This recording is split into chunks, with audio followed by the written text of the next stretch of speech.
कहते हैं कि अगर पुलिस अपने पर आ जाए तो कोई भी मुजरिम बच नहीं सकता है और कोई भी केस पुलिस के लिए मुश्किल नहीं होता है। हालांकि आज भी ऐसे कई मामले सामने आते हैं जिन्हें सुलझाया नहीं जा सका। आज की कहानी भी ऐसे ही खौफनाक साजिश से लबरेज जुर्म की ऐसी दास्तान है जो इस तरह से उलझी हुई थी कि उस वक्त एक पूरे सूबे की पुलिस और सरकार को इस केस ने हिलाकर रख दिया था। सिपाही से लेकर राज्य के पुलिस महानिदेशक तक पूरा पुलिस महकमा इस वारदात को लेकर हलकान था। क्या था पूरा मामला, आइए जानते हैं सब कुछ विस्तार से इस वीडियो में। नमस्कार मेरे प्यारे भाइयों और बहनों, मैं विवेक कुमार। क्राइम की कहानी के नए एपिसोड में आप सभी लोगों का हार्दिक स्वागत है। कहानी में आगे बढ़ने से पहले कृपया क्राइम की कहानी चैनल को सब्सक्राइब कर बेल आइकन जरूर दबा लें ताकि मेरे हर वीडियो का नोटिफिकेशन आपको मिलता रहे। तो चलिए आज की कहानी शुरू करते हैं। कमरे में गहरा सन्नाटा पसरा था। कमरे में सिर्फ 3 लोग बैठे थे। एसपी देहात डॉक्टर ईरज राजा के सामने, लोनी सर्किल के सीओ रजनीश कुमार उपाध्याय और लोनी बॉर्डर थाने के थाना प्रभारी सचिन कुमार थे। पिछले 24 घंटे में उस पेचीदा मामले ने 3 अफसरों के दिमाग को हिलाकर रख दिया था। कत्ल की उस वारदात में कई ऐसे पेंच थे जिसने सवालों का अंबार खड़ा कर दिया था। उन्हीं उलझी हुई कड़ियों को जोड़ने के लिए तीनों अधिकारी माथापच्ची कर रहे थे, लेकिन अभी तक कोई ऐसा क्लू हाथ नहीं आ रहा था जिससे कत्ल की इस वारदात का अंतिम सिरा हाथ आ सके। 20 नवंबर 2021 को लोनी के A105 इंद्रापुरी में रहने वाले मनीष त्यागी ने लोनी बॉर्डर थाने में आकर सूचना दिया कि उसके घर के सामने खाली प्लॉट में एक लाश पड़ी है। इस सूचना पर लोनी बॉर्डर थाना प्रभारी सचिन कुमार जब अपनी टीम के साथ वहां पहुंचे तो देखा कि वह किसी पुरुष की लाश थी। लाश बुरी तरह से जली हुई थी। खासकर लाश का चेहरा इतनी बुरी तरह जला हुआ था कि उसे देखकर मरने वाले की पहचान कर पाना भी मुमकिन नहीं था। पुलिस ने सबसे पहले आसपास रहने वाले लोगों को बुलाकर लाश की पहचान कराने की कोशिश किया। लोगों से यह भी पूछा गया कि किसी घर से कोई लापता तो नहीं है। लोगों ने लाश के कपड़ों व कद काठी से उसकी पहचान करने की कोशिश किया, मगर पुलिस को इस काम में कोई सफलता नहीं मिली। लाश की सूचना मिलने पर लोनी क्षेत्र के सीओ रजनीश कुमार उपाध्याय और एसपी देहात डॉक्टर ईरज राजा भी घटनास्थल पर पहुंच चुके थे।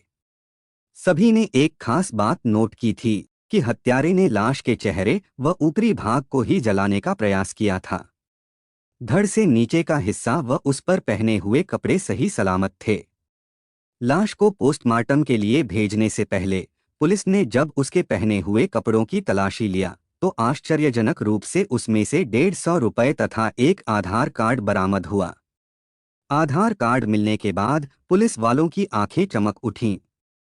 मृतक की जेब से जो आधार कार्ड मिला था उसके मुताबिक मृतक 40 वर्षीय सुदेश कुमार पुत्र रामपाल था, जिसके निवास का पता मकान नंबर 331 गली नंबर 4 फेस 4 शिव विहार करावल नगर पूर्वी दिल्ली था। एसपी देहात डॉक्टर ईरज राजा के आदेश पर एसएसआई प्रदीप शर्मा के नेतृत्व में पुलिस की एक टीम को उत्तर पूर्वी दिल्ली के करावल नगर में उक्त पते पर भेजा गया। पुलिस को वहां सुदेश की पत्नी अनुपमा मिली। पुलिस ने जब अनुपमा से उसके पति के बारे में पूछताछ की तो उसने बताया कि उसके पति एक दिन पहले किसी काम से बाहर गए हैं और अब तक लौटकर नहीं आए। आशंकित अनुपमा ने जब पुलिस से इस पूछताछ का कारण जानना चाहा तो पुलिस को बताना पड़ा कि उन्हें लोनी बॉर्डर के इंद्रापुरी इलाके में एक जली हुई लाश मिली है, जिसकी जेब में वह आधार कार्ड मिला है जिसकी वजह से वो उनके घर पहुंची है। हाँ, लाश उन्हीं की होगी क्योंकि वह आधार कार्ड हमेशा अपनी जेब में रखते थे, कहते हुए अनुपमा ठीक उसी तरह दहाड़े मारकर रोने लगी, आमतौर पर जैसे एक औरत अपने पति की मौत के बाद विलाप करती है। देखिए, आप रोना बंद कीजिए क्योंकि मरने वाले की जेब से जो आधार कार्ड मिला है वह आपके पति का है, इसलिए पहले आप लाश की पहचान कर दीजिए। हो सकता है जो शव मिला है वह आपके पति का ना हो, कहते हुए दिलासा देकर एसएसआई प्रदीप शर्मा अनुपमा व उसके बेटे को अपने साथ ले गए। तब तक थाना प्रभारी सचिन कुमार, एसपी देहात डॉक्टर ईरज राजा व सीओ उपाध्याय के कहने पर शव का पंचनामा तैयार कर उसे पोस्टमार्टम के लिए भिजवा दिया था। एसएसआई प्रदीप शर्मा अनुपमा व उसके बेटे को लेकर वहीं पहुंच गए। उन्होंने जब अनुपमा को जली हुई अवस्था में मिला शव दिखाया तो अनुपमा का विलाप और भी बढ़ गया, क्योंकि उसने शव देखते ही हृदय विदारक ढंग से रोना शुरू कर दिया था। अब जबकि लाश की पहचान सुदेश कुमार के रूप में हो चुकी थी और उसकी पत्नी ने ही पहचान की थी, इसलिए पुलिस ने शव पोस्टमार्टम के लिए डॉक्टरों को सुपुर्द कर दिया। उसी दिन शव का पोस्टमार्टम हो गया और पुलिस ने सुदेश का शव उसकी पत्नी अनुपमा को सुपुर्द कर दिया। अनुपमा ने उसी शाम अपने परिजनों व जान पहचान वालों की मौजूदगी में शव का अंतिम संस्कार भी कर दिया। सवाल था कि सुदेश की हत्या क्यों और किसने की है और शव को इतनी दूर ले जाकर ठिकाने लगाने व उसकी पहचान मिटाने का काम किसने किया है। इस गुत्थी को सुलझाने के लिए गहन जांच पड़ताल की जरूरत थी। इसलिए डॉक्टर ईरज राजा ने सीओ रजनीश कुमार उपाध्याय के नेतृत्व में एक टीम गठित कर दिया।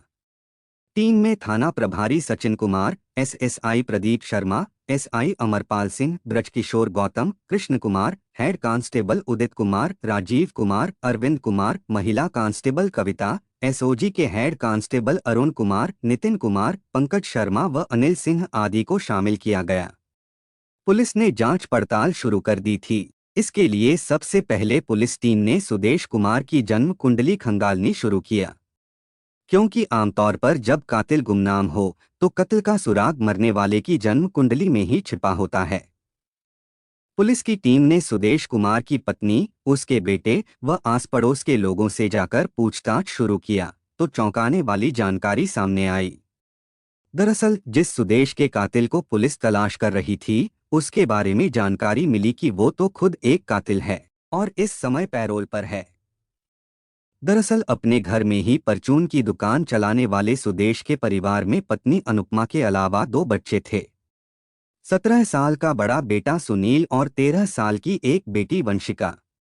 लेकिन बेटी इलाके के खराब माहौल के कारण गंदी सोहबत का शिकार हो गई और कम उम्र में ही उसके इलाके के किशोर लड़कों से प्रेम संबंध बन गए। सुदेश व उसकी पत्नी ने बेटी को कई बार डांट फटकार कर उसे समझाना चाहा, लेकिन उस पर कोई असर नहीं हुआ। एक दिन ऐसा हुआ कि सुदेश की बेटी इलाके के एक युवक के साथ घर से भाग गई। इसके कारण इलाके में उनकी बहुत बदनामी हुई। काफी भागदौड़ के बाद बेटी घर तो वापस आ गई, लेकिन अपमान का घूंट सुदेश से पिया नहीं गया। उसने इस घटना के बाद मार्च 2018 में वंशिका की हत्या कर उसके शव को मंडोला में आवास विकास कॉलोनी के पास खाली जमीन में फेंक दिया। इसके बाद उसने करावल नगर थाने में बेटी की गुमशुदगी की रिपोर्ट दर्ज कराकर धारा 363 के तहत मुकदमा दर्ज करा दिया। बाद में वंशिका का शव बरामद होने के बाद पुलिस ने जांच पड़ताल के बाद सुदेश को अपनी बेटी की हत्या के आरोप में जेल भेज दिया था। तभी से सुदेश मंडोली जेल में बंद था। लेकिन 2021 को कोरोना की दूसरी लहर में जब सरकार ने विचाराधीन कैदियों को पैरोल पर छोड़ने का फैसला किया तो 21 मई 2021 को सुदेश को भी अंतरिम जमानत पर रिहा कर दिया गया था। उसी वक्त से सुदेश अपने बच्चों के बीच था। 21 नवंबर 2021 को सुदेश की पैरोल अवधि खत्म हो गई थी। वह जेल में पेश होने के लिए गया, मगर वहां किसी कानूनी अड़चन के कारण उसे जेल में नहीं लिया गया और उसे 22 दिसंबर 2021 दूसरी डेट पर जेल में पेश होने के लिए कहा गया। लेकिन इसी बीच किसी ने बेदर्दी से सुदेश की हत्या कर दिया।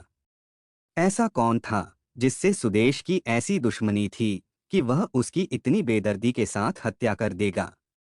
यह सब जानने के लिए पुलिस ने सुदेश की पत्नी व उसके जान पहचान वालों से खूब कुरेद कर पूछताछ किया, मगर सुदेश की हत्या का कारण व उसके कातिल का कोई सुराग नहीं मिल सका।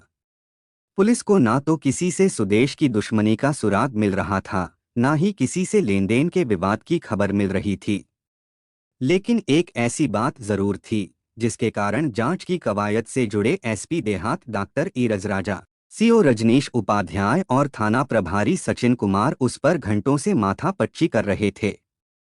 दरअसल गहराई से पड़ताल करने के बाद कुछ ऐसे सवाल उभरे थे जिनका पुलिस को जवाब ढूंढना था। पुलिस को लाश की जेब से सुदेश कुमार का आधार कार्ड तो मिल गया था, लेकिन जो एक बात हैरान कर रही थी वह यह कि लाश बेशक बुरी तरह जली हुई थी, लेकिन जेब में पड़ा आधार कार्ड बिल्कुल सही सलामत था, जिसे देखने से लगता था कि शायद यह कार्ड किसी ने आग बुझने के बाद लाश की जेब में डाल दिया है। बस यही बात थी जो पुलिस को लगातार खटक रही थी, क्योंकि अगर किसी ने सुदेश की हत्या करने के बाद उसके चेहरे को इसलिए जलाया था कि उसकी पहचान ना हो सके, तो भला वह कातिल उसकी जेब में आधार कार्ड क्यों छोड़ेगा। दोनों ही बातें एकदम विरोधाभासी लग रही थीं और शक पैदा कर रही थीं। शक का एक दूसरा कारण और भी था, क्योंकि सुदेश की मौत के बाद जब उसके शव का पोस्टमार्टम हो गया तथा उसका अंतिम संस्कार हो गया, तो 3 दिन बाद से ही उसकी पत्नी लोनी बॉर्डर थाने में आकर पुलिस से सुदेश की मौत का डेथ सर्टिफिकेट देने की मांग करने लगी। जिस महिला के पति की मौत होती है वह तो महीनों तक अपने गम व सदमे से उबर नहीं पाती, लेकिन दूसरी तरफ अनुपमा हर रोज थाने आकर पुलिस से अपने पति की मौत का सर्टिफिकेट देने की मांग कर रही थी। पुलिस के लिए उसका व्यवहार बड़ा अटपटा था। पुलिस ने जब उससे कारण पूछा तो वह कहने लगी कि उसे मंडोली जेल में सर्टिफिकेट देना है और उन्हें सुदेश के सरेंडर करने की डेट से पहले यह बताना है कि उसकी मौत हो चुकी है। अनुपमा का यह रवैया भी हैरान कर रहा था।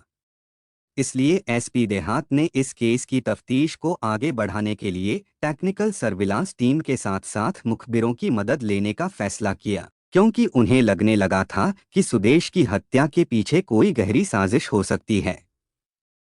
सीओ उपाध्याय के निर्देश पर पुलिस की एक टीम ने गोपनीय ढंग से सुदेश के घर के आसपास लगे सीसीटीवी फुटेज को खंगालने का काम शुरू किया, ताकि पता लगाया जा सके कि वारदात से पहले सुदेश कब और किसके साथ घर से गया था और उसने कौन से कपड़े पहने थे। संयोग से सुदेश के घर से कुछ ही दूर लगे एक सीसीटीवी कैमरे में ऐसी फुटेज मिल गई जिसने पूरे केस की तस्वीर ही बदल दिया। सीसीटीवी कैमरे में 19 नवंबर 2021 की रात को एक संदिग्ध शख्स नजर आया। यह शख्स एक साइकिल पर एक बड़ी सी बोरी लेकर जा रहा था। पुलिस ने सीसीटीवी में दिख रहे इस शख्स की पहचान पता करने की कोशिश किया और मुखबिरों को भी यह तस्वीर दिखाई। तब आसपास के लोगों ने पुलिस को बताया कि वह शख्स कोई और नहीं बल्कि खुद सुदेश कुमार था। इसका मतलब था कि सुदेश कुमार मरा नहीं बल्कि अब भी जिंदा है।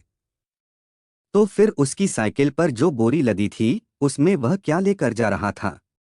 सीसीटीवी में सबसे हैरान करने वाली बात यह दिखी कि आखिरी बार देर रात को करीब 11 बजे अपने घर से निकले सुदेश के शरीर पर वह कपड़े भी नहीं थे जो इंद्रापुरी में जली हालत में मिली लाश के शरीर पर थे, जिसे अनुपमा ने अपने पति की बताया था। राज बहुत गहरा था। इसीलिए इसकी तह में जाने के लिए पुलिस की टीम ने आसपास में रहने वाले कुछ लोगों को अपने विश्वास में लेकर सुदेश के घर पर नजर रखने के लिए लगा दिया। पुलिस को 1-2 दिन में ही जानकारी मिली कि सुदेश वाकई मरा नहीं जिंदा है और अक्सर देर रात में अपने घर चोरी छिपे आता है ताकि किसी को भनक ना लग सके।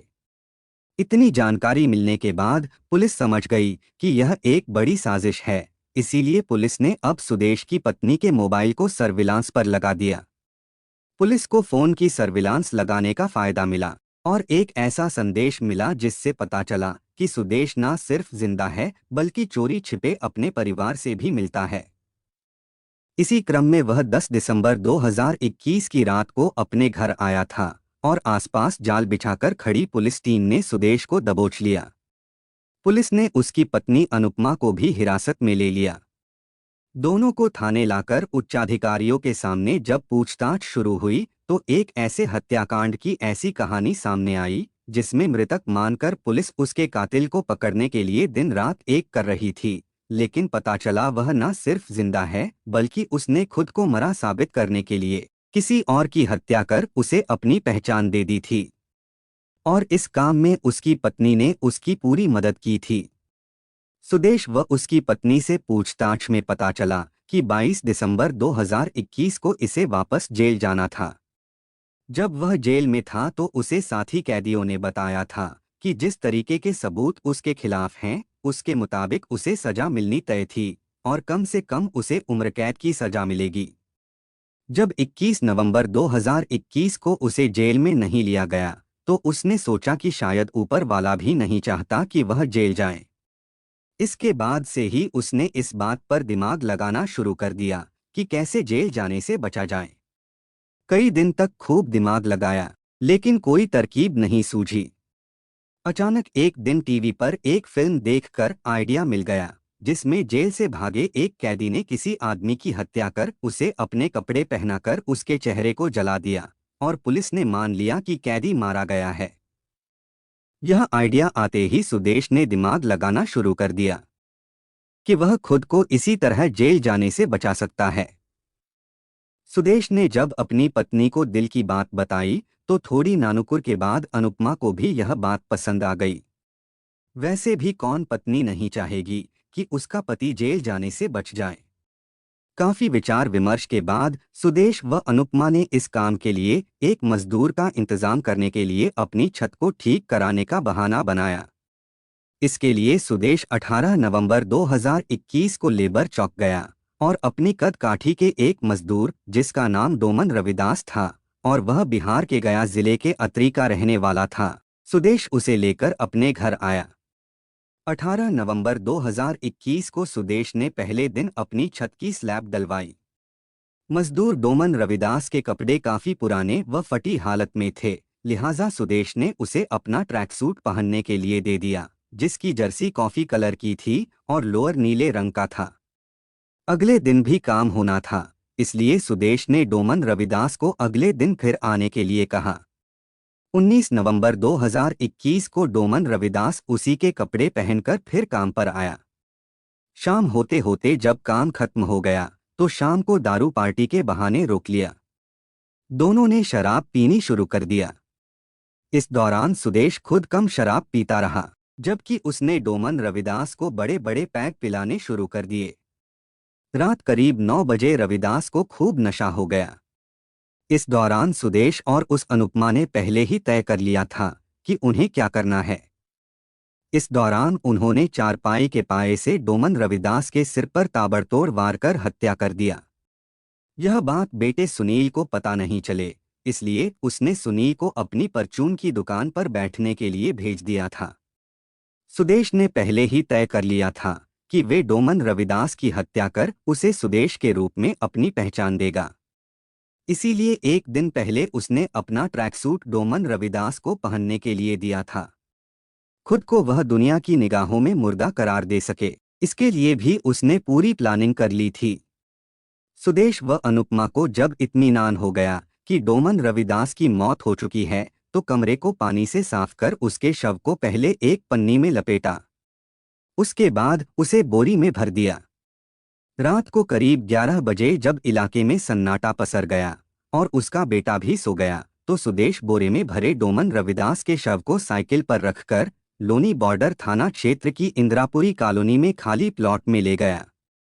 वहां शव को बोरी से निकालकर उसके चेहरे और शरीर के ऊपरी हिस्से पर अखबार के कागज व टाट की बोरी रखकर जला दिया, ताकि शव की पहचान ना हो सके। शव की पहचान सुदेश के रूप में कराने के लिए उसने अपना आधार कार्ड डोमन रविदास की जेब में रख दिया था। पहले से तय योजना के मुताबिक सुदेश अपने घर गया और पत्नी को आकर बताया कि जब पुलिस उससे डोमन रविदास के शव की शिनाख्त कराए तो वह उसकी पहचान कर ले। सुदेश की पूरी प्लानिंग थी कि वह डोमन रविदास को सुदेश साबित कर दे, इसलिए पत्नी के साथ बनी योजना के तहत वह इसके बाद चोरी छिपे देर रात में ही घर आता और इसके अलावा इधर उधर छिपकर अपना वक्त बिताता था। 10 दिसंबर 2021 को सुदेश ने अपनी पत्नी को फोन करके कहा कि वह रात को घर आएगा, घर की लाइट जलाकर रखना। यदि सब कुछ ठीक हो तो गेट पर सफेद कपड़ा डाल देना। यह बात पुलिस ने सर्विलांस के दौरान सुन लिया और पुलिस पहले से आरोपी की तलाश में उसके घर पहुंच गई और लाइट जलाकर गेट पर सफेद कपड़ा डाल दिया। सुदेश के पहुंचते ही पुलिस ने आरोपी व उसकी पत्नी को दबोच लिया। पूछताछ में सुदेश ने बताया कि जेल और सजा से बचने के लिए उसने खौफनाक घटना को अंजाम दिया था। जेल जाने से बचने के लिए उसने अपनी पत्नी के साथ मिलकर यह साजिश रची थी। लेकिन उसने पहली भूल यह कर दिया कि काफी प्रयास के बाद भी अपने ही कद काठी के मजदूर को नहीं तलाश सका था। सुदेश और अनुपमा की साजिश यह थी कि इस साजिश के पूरा होने पर वे दिल्ली छोड़कर चले जाएंगे, लेकिन आखिरकार उसके बिना जले आधार कार्ड, सीसीटीवी कैमरे की तस्वीरों और दूसरे सबूतों ने उसकी खौफनाक साजिश का खुलासा कर दिया। इस दौरान पुलिस ने करावल नगर थाने और मंडोली जेल से रिकॉर्ड निकलवाकर पता कर लिया था कि सुदेश की हाइट 5 फुट 6 इंच है, जबकि इंद्रापुरी इलाके में जो शव मिला था उसकी हाइट 5 फुट 3 इंच थी, यानी 3 इंच कम। इसी के बाद पुलिस ने सुदेश के घर की निगरानी शुरू किया। उसकी पत्नी के फोन को सर्विलांस पर लगाया और वह पुलिस की गिरफ्त में आ गया। पुलिस ने सुदेश के साथ उसकी पत्नी को भी डोमन रविदास की हत्या के आरोप में गिरफ्तार कर हत्या में प्रयुक्त चारपाई का पाया व शव को ठिकाने लगाने वाली साइकिल बरामद कर लिया। सुदेश व अनुपमा की गिरफ्तारी के बाद मुकदमे में धारा 201, 419, 420 व 120 भी जोड़कर उन्हें अदालत में पेश कर दिया, जहां से दोनों को जेल भेज दिया गया। दूसरी तरफ लोनी बॉर्डर पुलिस ने मृतक मजदूर डोमन रविदास की करावल नगर थाने में दर्ज गुमशुदगी को अपने यहां ट्रांसफर करवा लिया। डोमन रविदास के साथियों के साथ जाकर रविदास के बेटे ने थाना करावल नगर दिल्ली में घटना के 3 दिन बाद गुमशुदगी दर्ज कराई थी। कहानी को लास्ट तक सुनने के लिए आपका धन्यवाद। इस कहानी के बारे में अपनी राय कमेंट करके ज़रूर बताइएगा और ऐसी ही अपराध की सच्ची कहानियों के लिए हमारे चैनल क्राइम की कहानी को सब्सक्राइब कर लीजिए। कहानी को लाइक और शेयर ज़रूर करें। धन्यवाद।